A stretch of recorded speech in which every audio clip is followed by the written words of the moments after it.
Hello, everybody. This is Dr. Diana Wiley, and I am your host of Love, Lust, and Laughter. What is somatic sex coaching?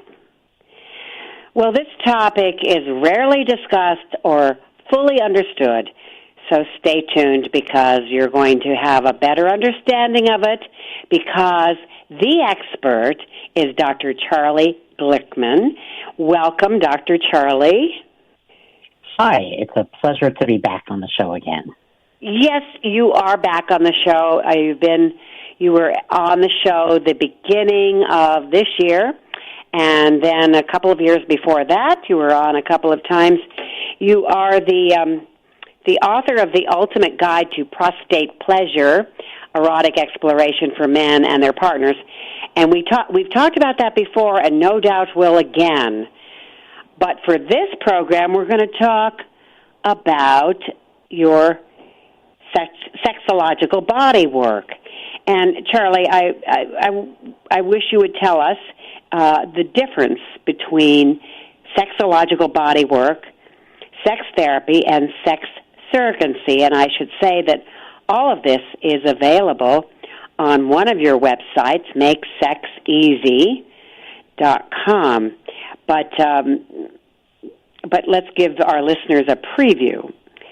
So the difference between sexological body work and sex therapy and sex surrogacy. But before you answer, I should have said that you are a sex and relationship coach, a sexuality educator, a sexological body worker, which is what we're going to talk about today, this evening in New York, and an internationally acclaimed speaker. And I know firsthand that you are a very good speaker, and so let's let our audience have the experience of you. So what's the difference between sexological body work, sex therapy, and sex surrogacy? And these other things. Well, first off, let me describe what sexological body work is, because that'll make it a little easier to understand the difference. Yeah, good. So sexological body work, which is also known as somatic sex coaching, is body-based, so experiential education in erotic embodiment. So let me break that down, because that was a lot of big words. It's body-based, it's somatic and experiential because there's a lot of value, I find, in talking about our experiences. You know, I have gotten great value out of having a therapist to help me process my experiences, my things that I'm going through, what have you. But there's also ways in which that approach has its limits. And one of them is that you really have to do it based on your recollection of events and then being able to talk about it with your therapist. Maybe there were things that you didn't notice along the way, and so if so, you certainly can't talk about them. Sexological body work is somatic in that we work with the body in real time, in the moment. And it's education, right? And it's education because the focus is on learning something. So there may be different kinds of touch that happen. There may be experiences that do feel pleasurable, but the goal is not simply to have a pleasurable experience and then move on. The goal is to actually uncover something or learn something about your body, your sexuality, your emotions. And then the second half of that was erotic embodiment. And what I mean by that is that a lot of people, when they get turned on, when they are having sex, they're not fully present. You know, sometimes people tune out or check out. Maybe they dissociate a little bit, and this can happen for many reasons. Sexual shame, or lack of information, or fear, or trauma, or simply not having the skills to stay present in your body. And so I find that is among my clients, that is so common. And as I read your your website and really looked more closely at your sexological body work, I'm thinking I have one or two clients, and I'm sorry, Charlie, that it's taken me this long, who would be open to this. I have many that would not be, and we can talk about that if it's a fit. Sure. But I can see how it could be very, very helpful for certain people. And sure. Well, and there's a lot of different ways that we do it too. There's many different ways. So as one example, I had a client who wanted to explore her relationship with her boundaries and why it was difficult for her to communicate them and maintain them. And so we did a session where, this was all pre-negotiated, but, we were sitting on the couch in my office, and I sat right up next to her, and then I put my arm around her shoulders. And it gave her an opportunity to practice saying things like, take your arm away, stop touching me, whatever it was that she wanted to say in that particular instance. We did this, several times over the course of this experience. Boy, does this ever play into the current conversations on consent and the Me Too movement? Yeah. Well, and what it really highlighted was she was able to see in real time, in a really safe environment, that whenever she felt like somebody was crossing her boundaries, she would get so anxious that she would just freeze. And so we talked about, here's the somatic or asomatic piece about this. We talked about where she felt that in her body and what were the sensations that were there and what does that tell her about some of her patterns around sexual communication. And we were really able to play with that until we found a way for her. And actually, I was also able to reflect things like, in this instance, you felt like you were being very clear in your communication, but if I wasn't paying close attention, I might not have noticed what you said.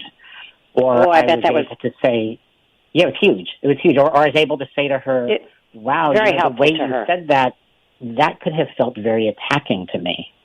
And, maybe that's a factor. And so we were able to go back and forth until we found a way for her to use her words that felt authentic to her and also was easy for somebody else to hear. So she came to see you. Did she have a partner, a sexual partner? Not at that time. And in fact, that was one of the reasons was she had recently gotten the. And Charlie? she was starting to date again. Yeah. And she knew that it was important to have these skills, but she didn't want to do it in a relationship where trial and error can really be fraught with difficulty. So she was coming. She wanted to have she wanted more confidence. Yeah. You think of it as like she wanted to train before she actually ran a marathon. Yeah, there you go. That's right. And actually, the one client that I'm thinking could benefit from this has that metaphor would exactly apply to her. That's great. Yeah. So you'll probably be getting a referral from me soon. Fantastic. Well, and one of the advantages of this kind of work is that I could also say to this client, to this woman, wow, I don't know if you are aware of this, but whenever you are telling me, to stop doing something, you get a smile on your face, and it looks to me like you're trying to make sure that I don't feel upset. Is that what's going on for you? And she never would have known that that was part of her pattern when, in a more standard talk-based therapy situation, because she didn't even realize she was doing it. So I get to actually see people in real time. Yeah. I've called it for years a female disease, and that's the effort to please others. Yeah. At all costs, including cost to oneself. Exactly. To not be able to speak up. Exactly. So if you can train that, coach that, along with, we'll get into the more hands-on experience that you do in somatic coaching. Right. So exactly. Work, sexological work, So these are the kinds of sessions that I would start with to build the relationship and get some of those skills going. When we start shifting into sexological body work, there are often, it's often involves a lot more touch than that. But just to set the container, the code of ethics for sexological body work is that all touch is one way from me to the client rather than them touching me back. And I'm staying fully clothed, right? So I'm wearing, a T-shirt and yoga pants. So this is very different from a more erotic situation because this really isn't about me at all. Right. And for any genital touch, I'm also wearing gloves as a way of maintaining safety and hygiene. And the intention in these kinds of sessions is, again, to help people discover something about their bodies. Whether that's what kind of touch you like where. So, maybe somebody discovers ways that they like to be touched that they didn't know about or that they didn't have the language for. Sometimes it's about helping somebody learn how to stay present instead of checking out when they're experiencing touch, whatever it might be. And what makes this different from sex therapy is that sex therapy is really therapy that focuses on sexuality in the same way that some therapists have expertise around grief or overcoming drug and alcohol addiction or whatever their areas of focus are. Sex therapy is therapy that focuses on sex. Yes, as a sex therapist and a licensed marriage and family therapist for some 38 years, if I did that sort of touching, I could lose my license. This is not within my purview. But I really appreciate, and in fact, when I was back in California years ago, I worked with one of Bernie Zilbergeld's surrogates for a client I had.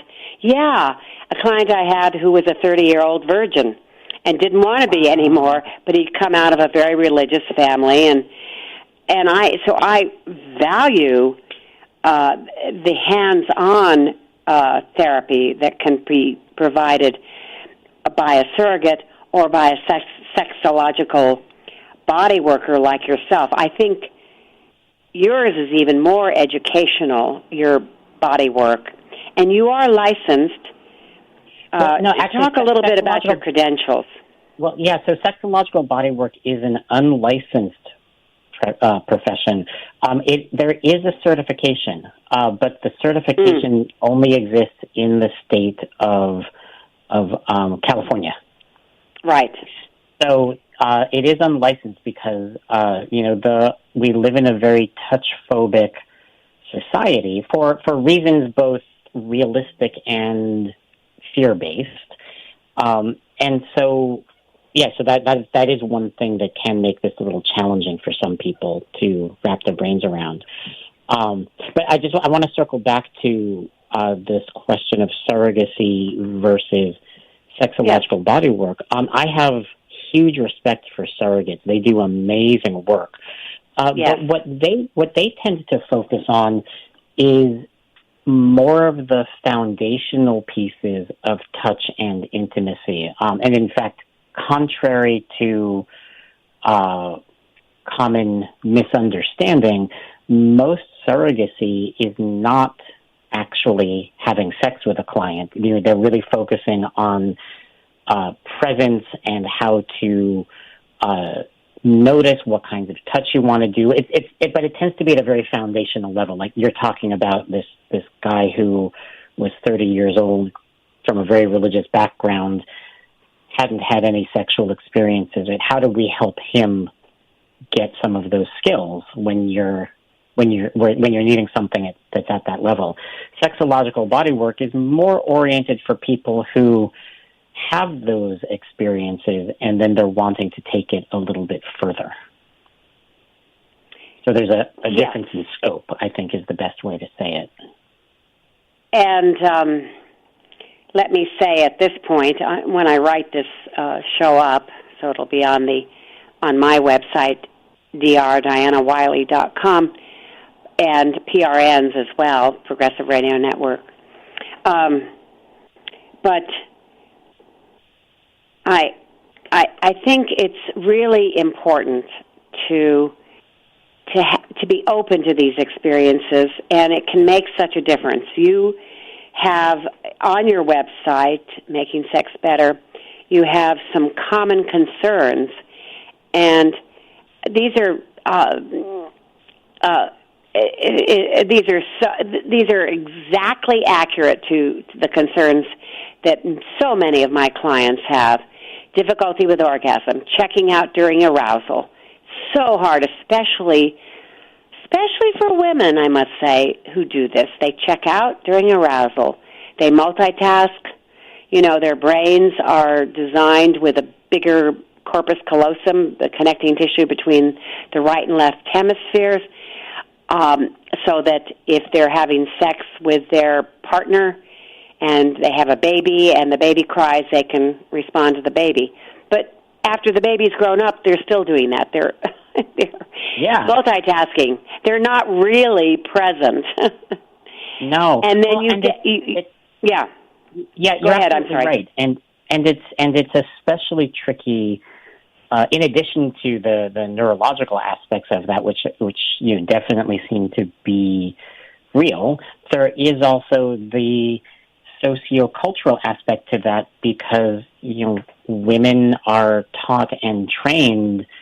You have to juggle things. You have to multitask. You have to be, cooking the kids' lunch while cleaning the house, while getting ready for work. And by the way, don't forget these 5 other things. So there's also a lot of there's a lot of social factors that play into this, and so many. And that's one of the most difficult things that I face as a sex therapist, is helping the woman stay present. But I think that you can do it even more effectively directly. I think in some ways. Expand on that. Ways. Yeah. Well, I think, like I said, I think there's huge value in being able to talk with somebody, right, in the context of therapy. I've gotten an incredible benefit from it.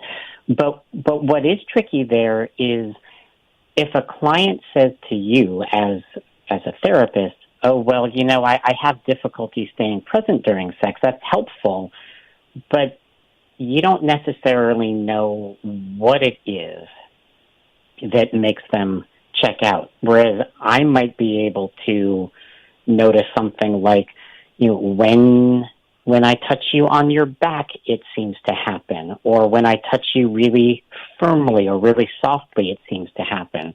Or when I'm doing something that you aren't necessarily wanting and you go into enduring it rather than choosing it, that's when that happens. And so I can give them that feedback in real time, and then that gives us something to work on. Or they can take that information to you or another therapist and get some support around that. Actually, my favorite thing is when somebody works with me and they have a therapist, because then we get the best of both worlds.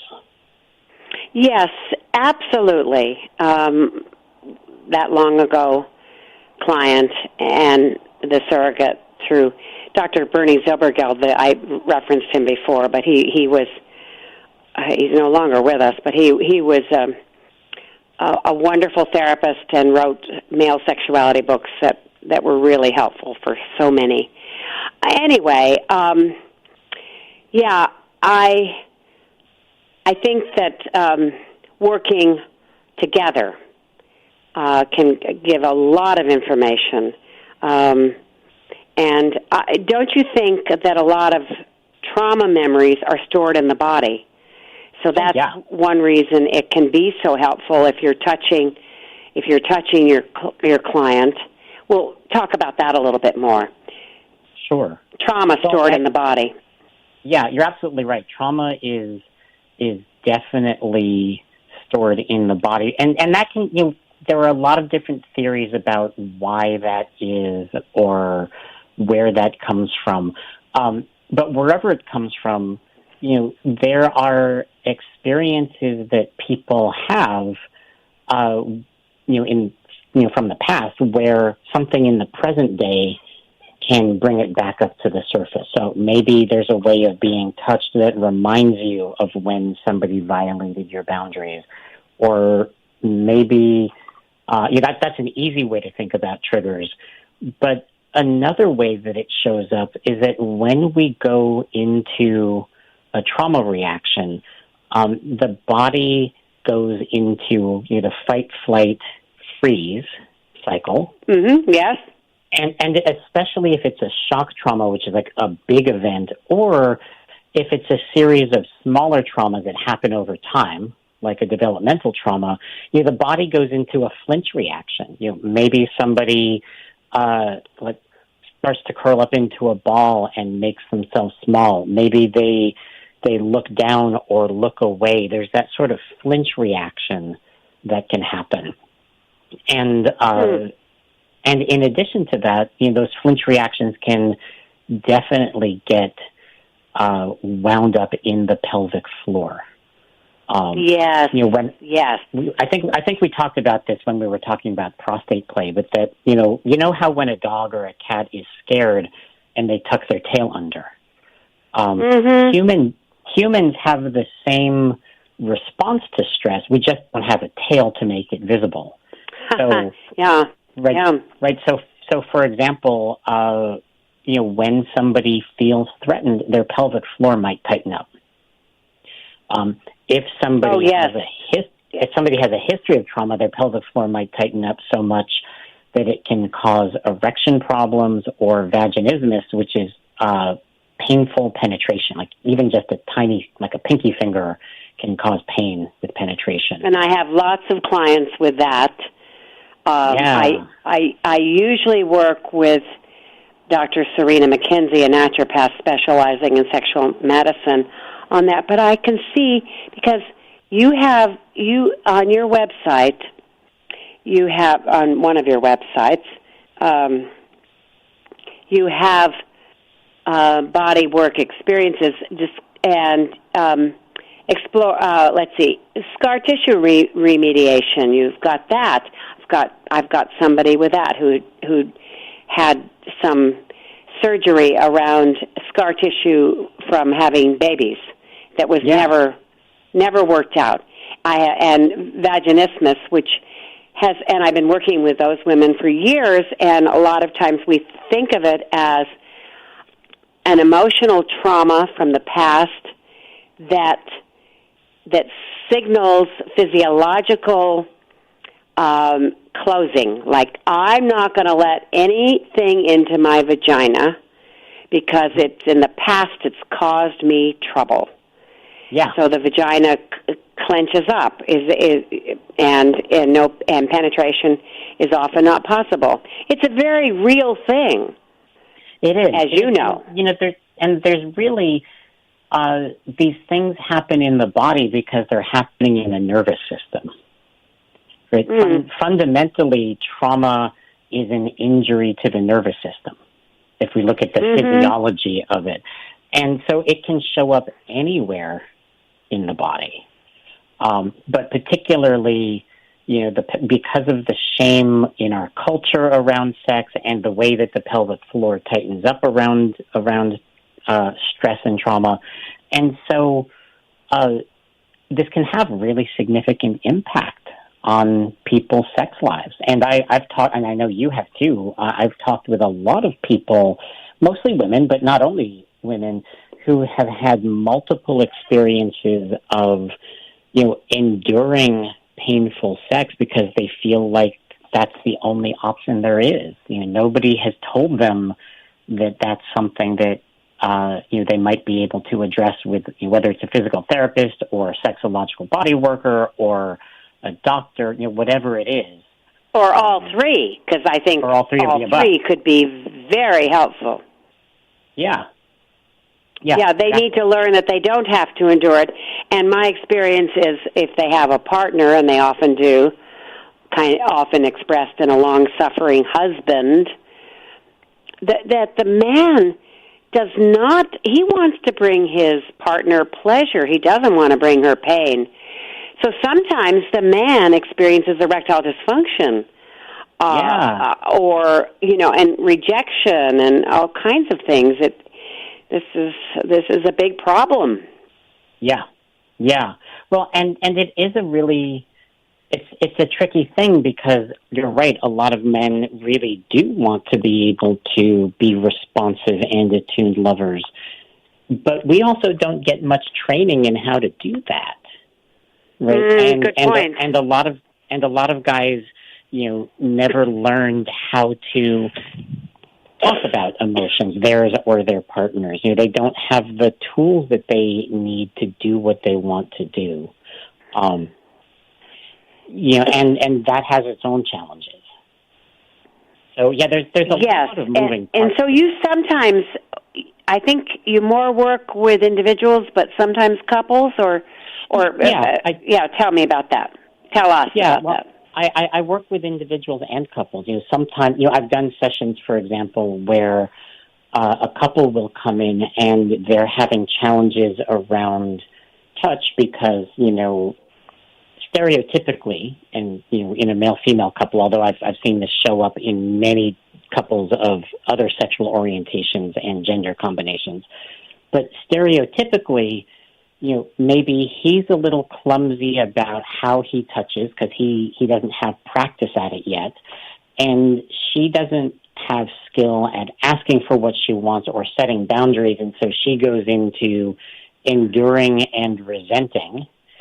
And then it just can turn into a train wreck.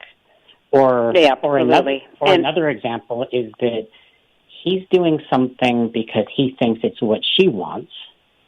She's going along with it because she thinks it's what he wants. And so now they're both trying to please each other, and neither of them is actually getting what they want. And I see this too. It's really sad. And for those that can overcome, and sometimes it's, of course, you facilitate communication. Yeah. Because, well, for one thing, and I'm going to put this in the review of today, you offer a 30-minute phone consultation at no charge. And, of course, this is important if the person continues on with you, that you have a sense of what they expect. Exactly. And so, expand a little bit, Charlie, on that 30-minute free consultation and what that can mean for you and for the client. Sure. Well, actually, before I do that, I just want to close the loop on working with couples. I'm sorry, yes. Good. You're such a good guest. You're such a good guest because you keep me on track. That's good. So, all right, expectations about a couple.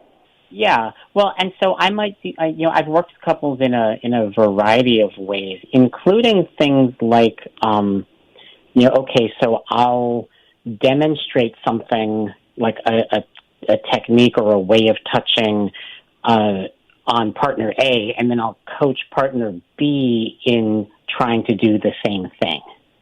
Right? And the advantage to that is not only does partner B see what I'm trying to do, But partner A can give feedback like, oh, wait, Charlie did that a little firmer, and I really liked that. Or he did it this other way. And so we can actually have real-time feedback to help people figure out what's going on. When I work with couples, I frequently find myself helping people figure out what each of their patterns are, and then how to translate into the other person's way of doing it. So, like with one good example is the love languages. Gary Chapman's, the 5 love languages. A lot of people, he's been on the bestseller list for 9 or 10 years with his love languages, and I don't know of any other therapist who's had that kind of success. It's so simple. For example, simple. If one person's love language is words of affirmation and they want to get positive feedback and praise, and the other person's primary love language is physical touch, and they feel connection through physical touch, rather than this couple being stuck in their feelings of resentment and you never give me what I want, I sort of jump in here and say, okay, so you're saying this. Let me translate that into the other person's language. Okay, wait, does that sound good? Okay, now person A, now you say what I just said. Right, so for example... that could be very therapeutic. Yeah, it's huge. It's huge. And, the trick for me is to not get in the middle. So I try to be supportive without getting in the middle, which, I'm pretty good at. It does occasionally happen, but, then we just deal with that. But so... It's another boundary issue, isn't it? Exactly. So many boundary things come up. So when I work with couples, I see myself as the facilitator of their process and their communication. So let's, I think some of our listeners might be wondering what sort of touch and all of that. And before you answer, I'm aware of, you probably know Back to the Body. The founder is Pamela Madsen, author of Shameless. Yeah. Yeah. Okay, so they have Back to the Body retreats from all over, New Orleans to South Africa, and it costs $4,300 to $5,800, and they have daily activities, these retreats. This is for women only. Yoga, group therapy, never more than 9 women, sex coaching with hands-on.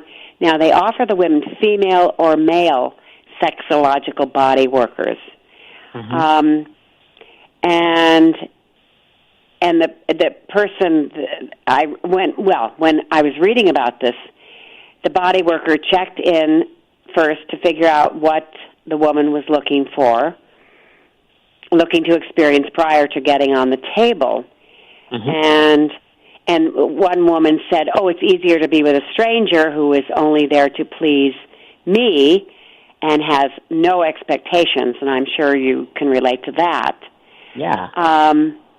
But there is no kissing, oral sex, or penetration, and if they manually stimulate you, they use a glove. So I'm wondering about what you do.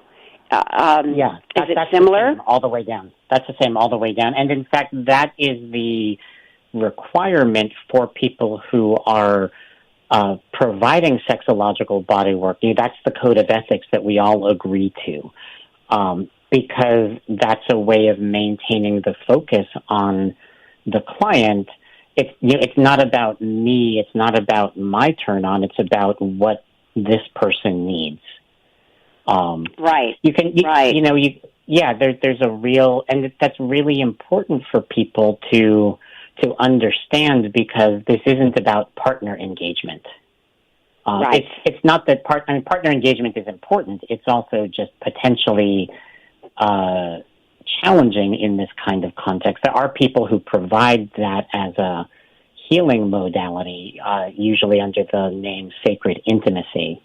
But that's for me, that's a boundary that I like to keep because it just helps me stay more centered and present in myself.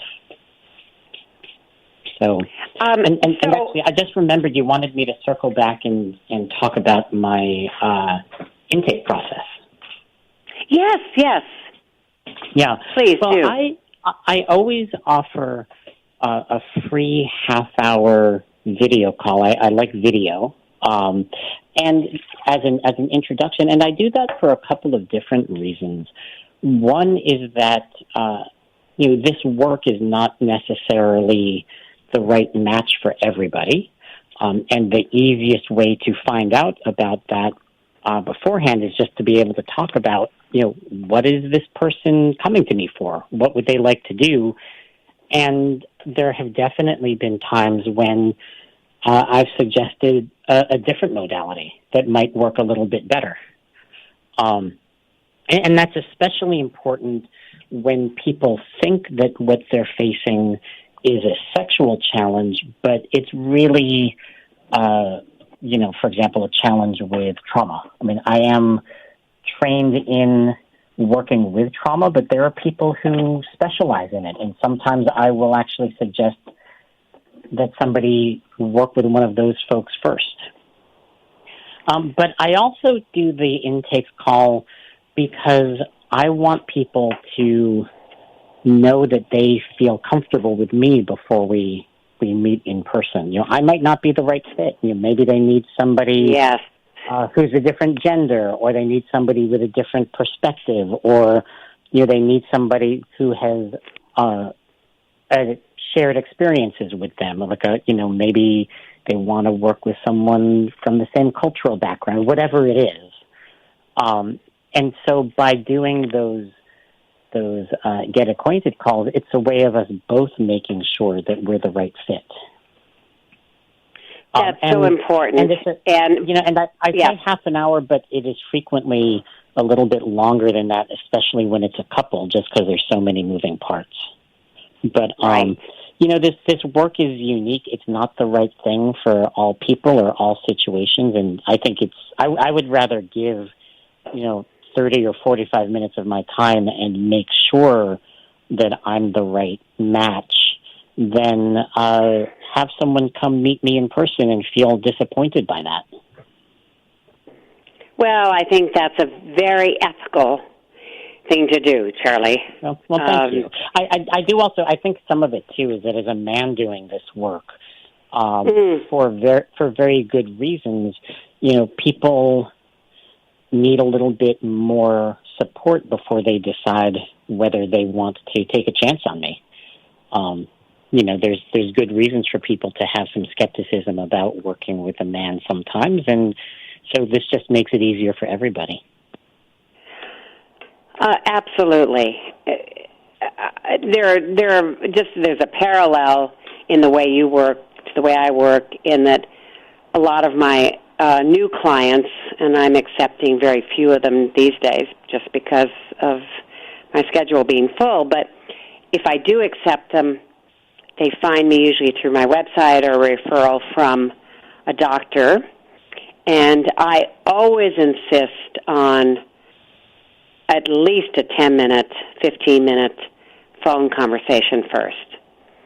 And even just personality. Because I want to know what they're expecting, and what are their concerns, and it's really important. What are their concerns? And you've got that on your website, and the common concerns you deal with: difficulty with orgasm, checking out during arousal, relief from pelvic pain, such a big one, learning to receive sensual touch, recovering sexual functioning and pleasure after childbirth, genital, pelvic, breast surgery, trauma. We've already touched on a little bit of that. Learning to receive sexual touch. Am I rushing you in terms of the way that Oh, no, not at all. Because I think, because we did talk about this in some prior shows, because it's so hard. You know, a lot of men love to, the enlightened men, including, thank goodness, my darling husband, loves to give pleasure. And I know how to receive it as well, but lots of women and men don't know how to receive it. Yeah, a lot of people receiving pleasure. It's a big topic. Yeah, I mean, a lot of people feel guilty about receiving, or they feel uncomfortable having the attention on them. You know, they would rather. Yeah. I think a lot of people become focused on giving as a way of not feeling selfish, for example.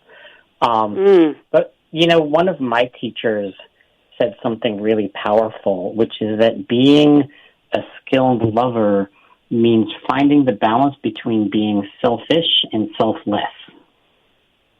You know, I love that. So being a skilled lover requires, I'm making a note because this is, I'll put it in the summary. It's a good line, isn't it? Yeah, being a skilled lover requires being selfish and selfless. No. Right. And being able to move back and forth between the two, finding the balance. Yeah. Mm-hmm. And a lot of people really struggle with that for different reasons. You know, I've talked with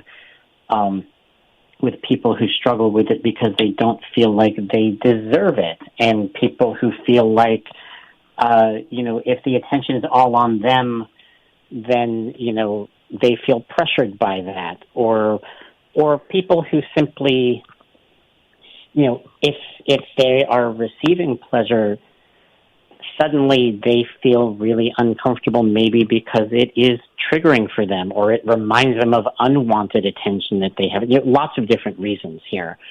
But there is also a gendered difference, because a lot of men have difficulty receiving pleasure because the messages that we receive is that we're supposed to do.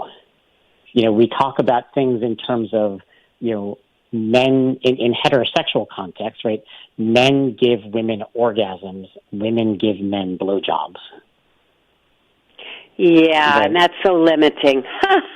Right? It's amazing to me how many men still think, obviously erroneously, that they can give the woman an orgasm. Yeah, but that's and I met a man, not in therapy, but this was some years ago, but I guess I was dating him, and I corrected him immediately, but he said, oh, some women, you almost have to back them up against a wall and fuck them. I can say that on PRN, it's okay. And in order to give them an orgasm. I said, no.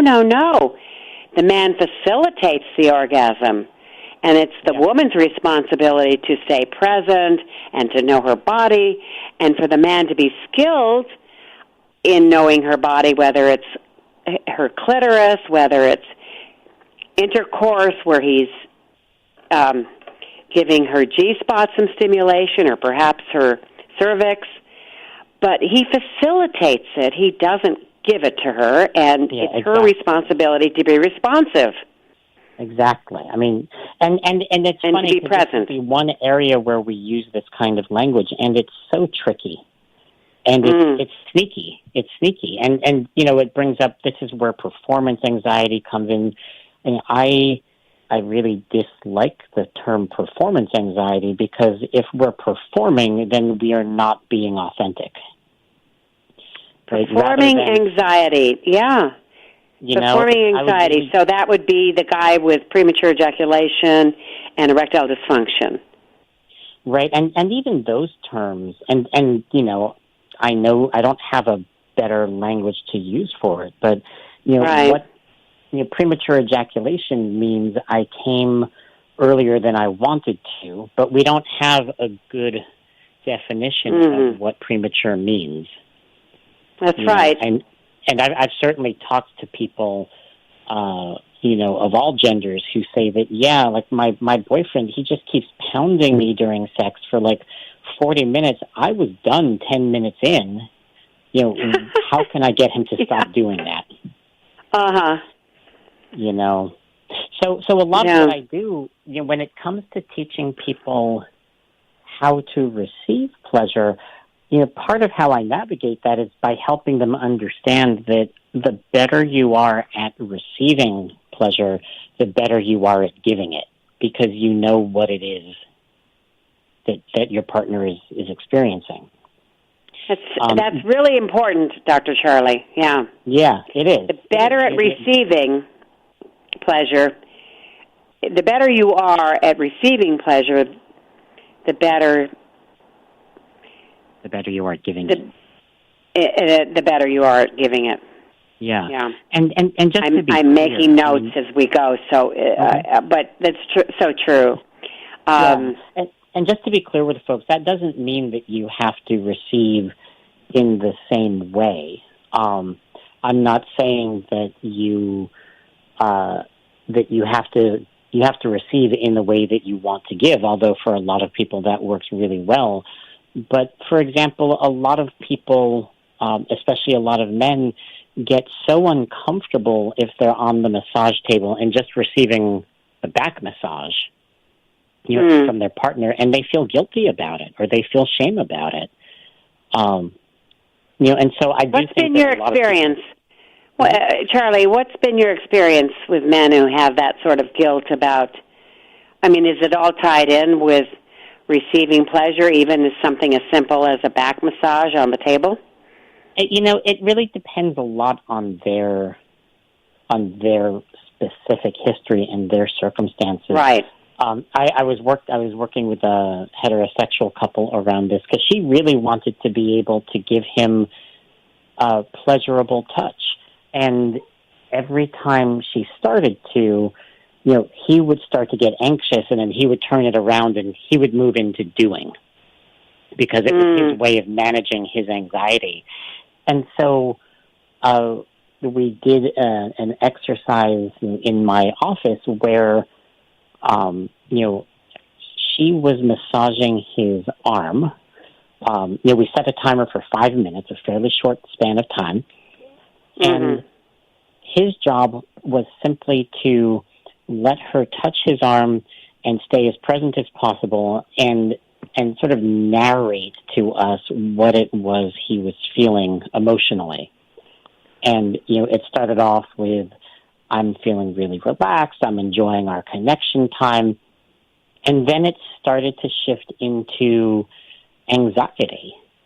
And he realized through this exercise together that the reason why he was so focused on giving is that there was something for him about receiving that made him feel anxious, and that was a way of deflecting it. And then over time, what it came out of that was that he had been sexually abused as a child. Yeah, I was going to guess that. Yeah, and he felt so uncomfortable because he didn't know how to ask for what he wanted or tell someone to stop. He didn't feel safe.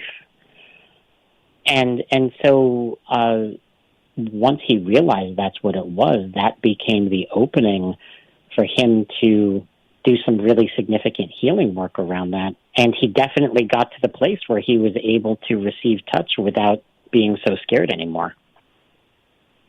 It took a while, right? And that's a wonderful outcome. And it must give you immense satisfaction in terms of your work.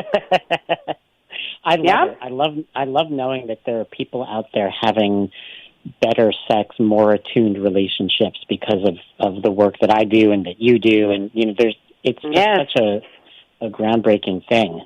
And especially when people don't make the connection. You know, I also talked with a guy once who came to me because he was convinced he had erection difficulties.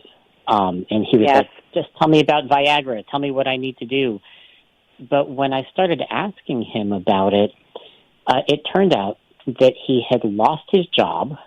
His home was in foreclosure as a result. He and his wife were so stressed out about money and, you know, how are we going to take care of our family? And he didn't realize that the reason why he was having erection problems was that his nervous system was under extreme stress. Yeah. You know, extreme. Yeah, I mean, you don't get an erection when you're super stressed because, you know, if you're walking through the woods and the bear starts chasing you, you don't want an erection then. You want to be able to run. That's the fight or flight. Yeah, exactly. But then this man that you're describing often was then caught in the freeze mode, which means a limp dick. Yes, exactly. And so what we ended up doing is we decided that I was not the best fit for what he needed. He ended up working with a therapist who specializes in addressing chronic stress and trauma. And then you know, he sent me an email a couple of years later saying, "Hey, I just want to circle back. You know, things are much better because now I understand this, and when I get stressed out, I don't take it personally that my body responds this way." Oh, that's major, and you helped him on that line of thinking, I think.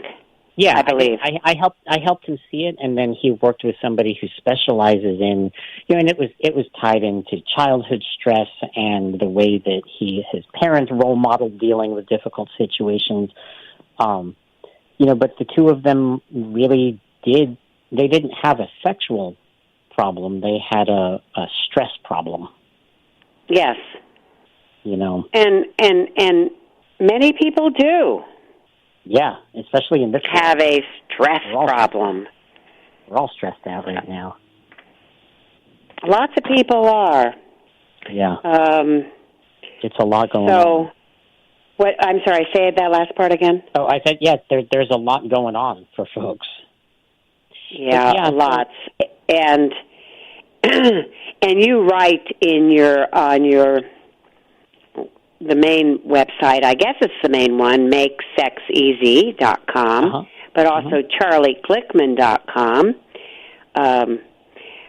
is your other one. But you write, I want you to feel confident that I can help you expand your capacity for pleasure. Boy, that's what I want to, you know. Yeah.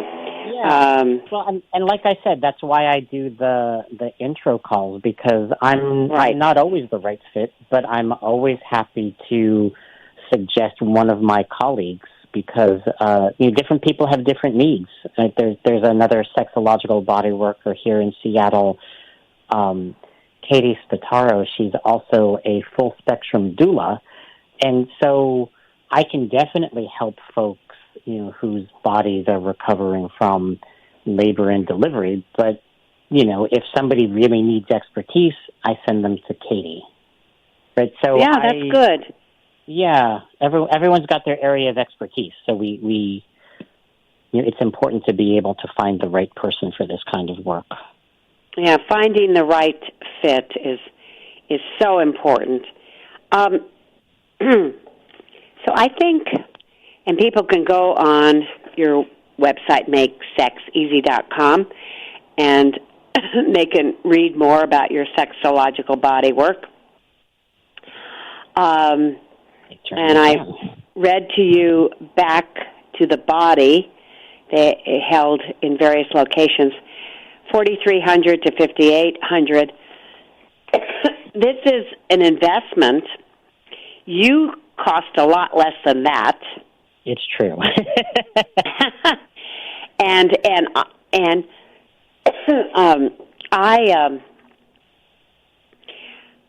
my rates are usually with sliding scale occasionally $150 an hour, and which is lower than some people with my 38 years of experience. But I want to be helpful. And I want to make, I find it very satisfying, and I can tell you do too, to make a difference in people's lives. And it is an investment in your sexuality. And if people have a happy sex life with themselves, or even better, with a partner, there's so much they're just so much happier. It really, well, exactly. And, they're happier. The people they're in relationship with are happier. The people in their lives are happier. I think, well, I know that you'll agree with me on this, that, the happier we are, the more we can support the happiness of the people around us, and then vice versa, the more they support our own. And it really becomes a virtuous circle. A virtuous, I like that, virtuous circle. Rather than a vicious one where, bad leads to bad. The virtuous one is that good leads to good. So, yes. It's really, I think the best thing you can do, anybody can do, as far as helping the people in their lives be happy, is to be happy ourselves. Yes. And I know you to be a happy person, and you know me to be a happy person. And that's one reason we're good at what we do. Yeah, and our boundaries are good.